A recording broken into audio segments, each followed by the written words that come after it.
All right, we are back, and we're just going to continue trying to make the user flow for, or the sign up flow, I mean, for when you sign up to the app. We need to add some things in order to actually make the base function of the MVP work. And yeah, I'm pretty excited today to just get started. So don't really have much more to say than that. So we're going to start.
All right, we seem to actually have it working right now. Oh my god, I'm about to fall. It seems like it works. We can actually sign up. We have the steps up here, step 1 out of 3. It starts out being purple here, and then once you've selected everything, you press next, and the bar kind of moves across here progresses the whole thing. What I really would want is what you can see happens now when I go next. Like, you can see like a new screen sort of slide across, which means that the progress bar here is not super clear that this is a progress bar, because it kind of slides across, so you don't really, it sort of wipes away the fact that it wasn't as far along in the previous page, if that makes sense. So what would be better is if this part of the app, the top part here, the steps and the progress bar, if that is like a constant thing, and what swipes and the part of the screen that actually is like swipes across is just all the stuff that's below here, because that, then it will be more clear up here that this actually is a progress bar and not just something that switches to the next page, if that makes sense. So we're gonna ask Mr. Grok if he can change this, because it was pretty good at actually creating the page. Huh? Oh.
Okay, this looks pretty good. It seems like we can now do most of the things that we want.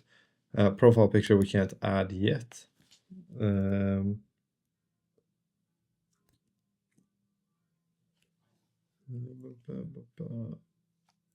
then we can also add some.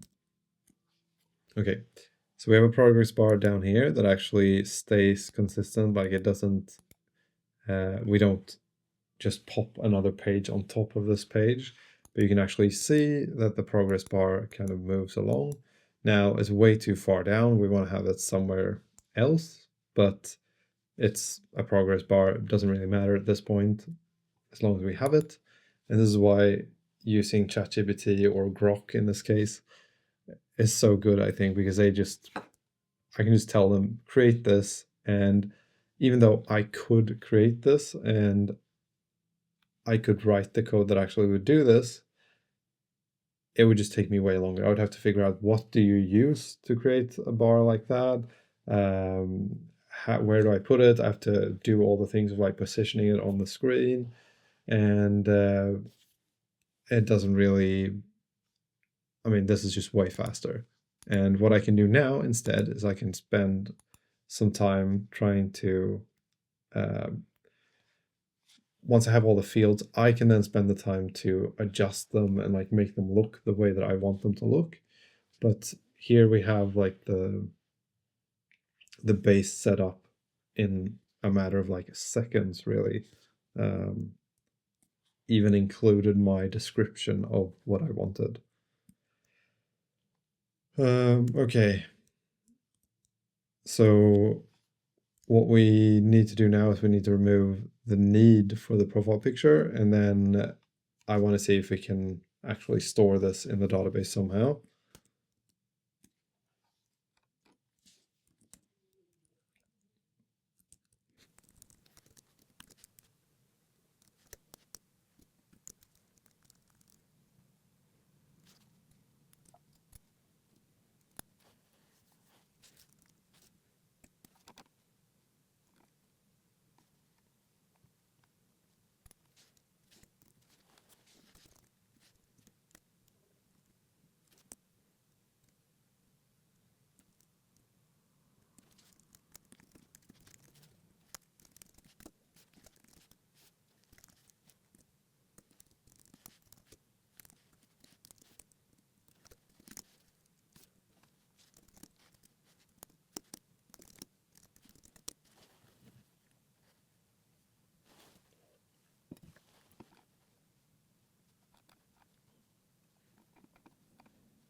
Okay, so I basically just omitted the things that we haven't quite done correctly yet. So we're gonna do cow. We're gonna set the birth date because what I want to test is, can we actually save this now to the database, or is there something else that's not quite right yet? So my name is Cal the pal. You see me. Great. You can bet your ass I'm about to eat. Okay, error saving profile. Data store plugin has not been added to Amplify.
Okay, we seem to have some sort of problem, which is that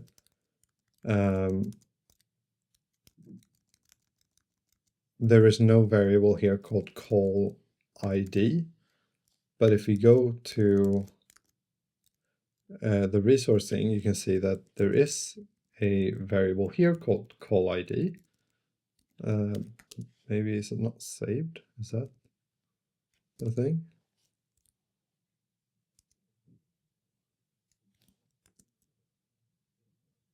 Could it be that it wasn't saved? Unless it's that it wasn't saved, we have the issue where when I do the models thing, which will run now,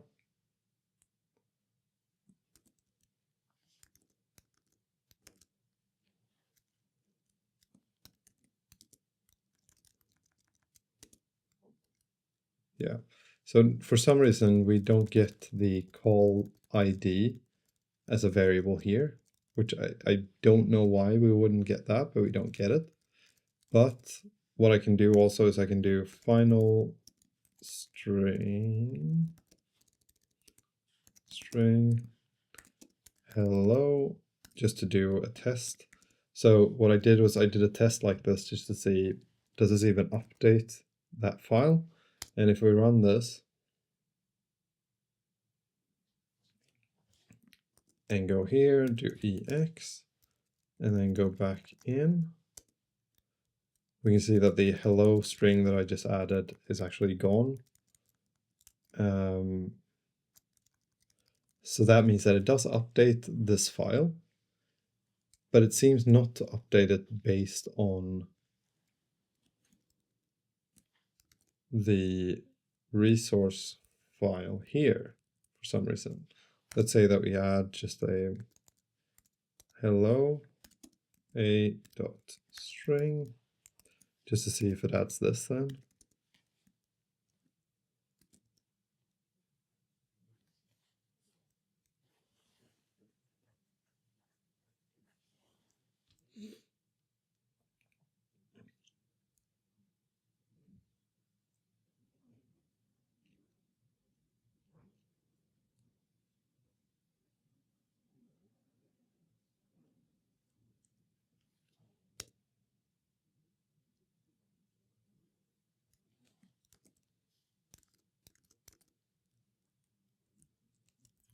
So it doesn't add that variable, which tells me that for some reason it seems to be like pointing to a different file, which I feel like that's what was happening before as well. And it's very frustrating. Because what I think happens for some reason is that it starts out pointing to the original resource.ts file, but then I update something here, and now all of a sudden the models generation thing, it doesn't actually point to that new file, it points to the old file for some reason. And you could say, well, why don't you just add this variable here? But really, it says something here, like you shouldn't really change anything in this file. And it's a really big file too. So it's like, if I change that, then I'll need to change so many other things. And if I ever run this command again, then it will break, which means no good. So undo that. But then the question is, why does this not update?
Okay, so this is pretty interesting, but it seems like I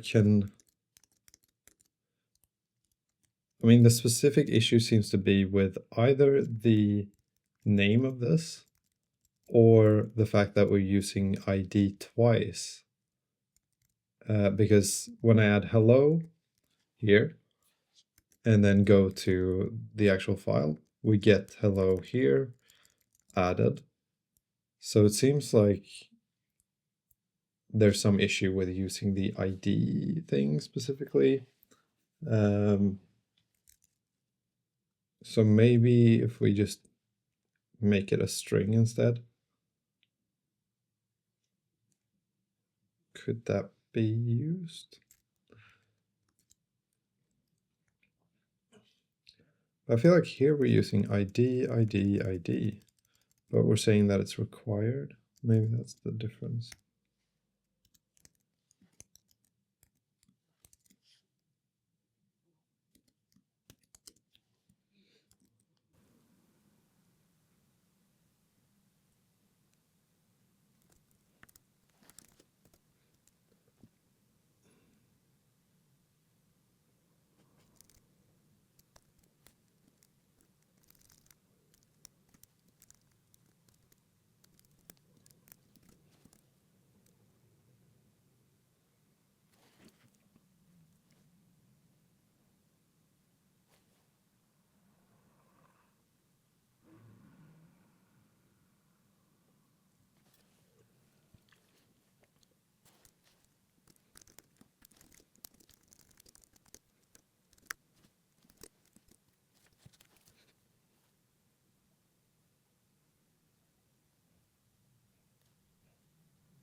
All right, it seems like we might have now actually been able to save a user to the database. We're going to see.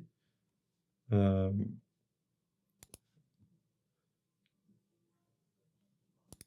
then we get to user, Cal, so it's been updated.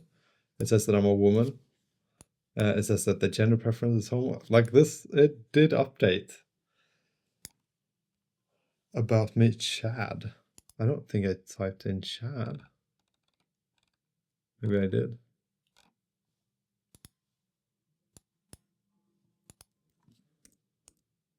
Oh, I did type in Chad.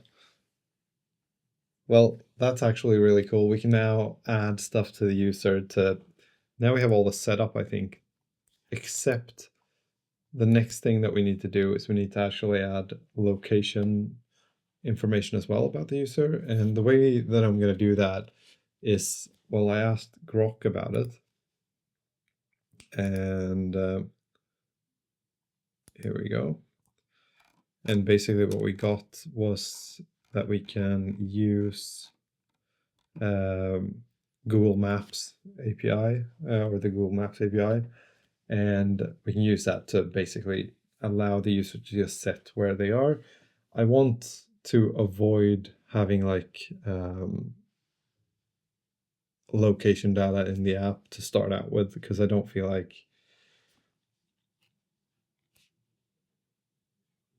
I don't know, I generally personally just don't tend to trust or like ideas or the idea of apps needing my location. Obviously, this app would have to have that, but the way to kind of circumvent that is where you manually set your location. So whether I'm in Norway or Sweden doesn't really matter. It's up to me. I can set it to be whatever I want. And the idea is that maybe in the future that will be a problem. I don't know. But to start out with, I think it's better to just allow the users to set it themselves, and then they can kind of remain anonymous about where they actually are at the specific time. More so anonymous towards me as the developer, because I don't want people to have to feel like they're sharing stuff with me, because I don't really care where you are. But as a user of an app, I always tend to feel a little bit like my privacy is intruded upon when someone asks about my location. So the way to circumvent that is going to be to have the users be able to select their own location wherever they want. Hopefully most people are probably going to be reasonable about this and select the location close to them, because they want to have an actual chance at dating the person that they match with. But it also opens up the possibility of like, you can go somewhere else. If you are planning to move to a different country, you can set your location to be there if you want to. But that is a separate project. Like we have to set up a Google Console account. We have to get an API key. We have to add that into the app, and then we have to make the whole map system work, which just is out of the scope for what we're doing today. But my goal for the day was basically to get the setup page or the sign up page, sign up flow to work.